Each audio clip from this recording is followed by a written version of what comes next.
Hey, and in this section I'm going to show you how to shape some natural stone. We use a natural rock to create projects like this, nice and simple little garden walls, columns, and some larger tight fit walls as well. These are all mortared together. You can dry stack using the same methods. So you can use a walling hammer, which has a slightly convex or concave end to it. I'm not sure which is the right one. A nice little sledge, and use a pointed chisel a lot to take off high points in the rock to make sure that they can fit tightly together.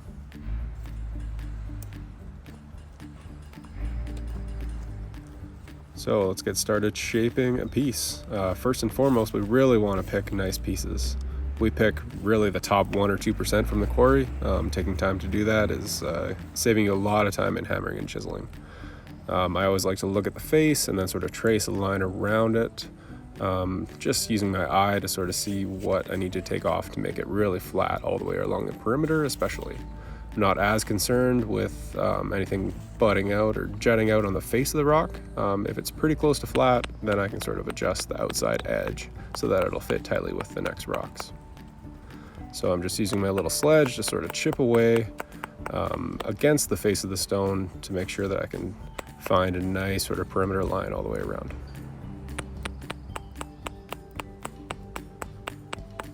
Once again, really just using your eye to sort of work it all back to an imaginary line that you can see when you look down the face of the rock. Pretty nice and flat. All right, let's try another one. So this one has a nice 90-degree angle. We chose it for usually capping, but you can see there's a bit of a bump sticking up there. So a little bit of a piece sticking off to the side. Just want to make it easy for the next rocks to fit up against it. So first we're going to look at the face of the rock and just touch it up. And this is really the line that we're going to use to align the stone with our string line setup. And just take off any little chunks that are sticking out. If you have to, you can use a pointed chisel at this time. And now I'm just taking off that high point. And you can see the direction in which I'm striking for the most part when I'm taking off pieces of rock. I want to strike towards the face that I'm trying to work. And this is really showing just the pointed chisel at work, so taking off a high point in the rock. Really want to dig in with the first tap, and then usually takes 1 or 2 more to sort of break a big chunk off of it and get it out of the way.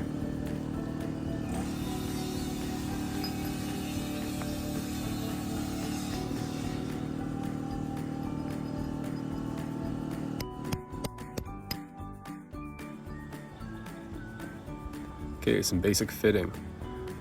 Usually you kind of have to just use your eye. It takes a while to get used to the shapes.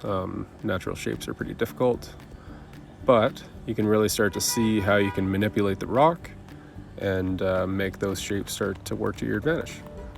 This is the point where if you have patience and you really take the time to make the pieces fit tight together, you can create something really special. Take your time. Just double check that it fits. If not, take a little bit more off until it does. Get it nice and tight. And you can see some of our finished projects using the exact same rock and basic methods. Especially this one with the capping. You can see we chose nice 90-degree pieces. Make a really sharp look. Okay, get ready to see this in action for some wall building next.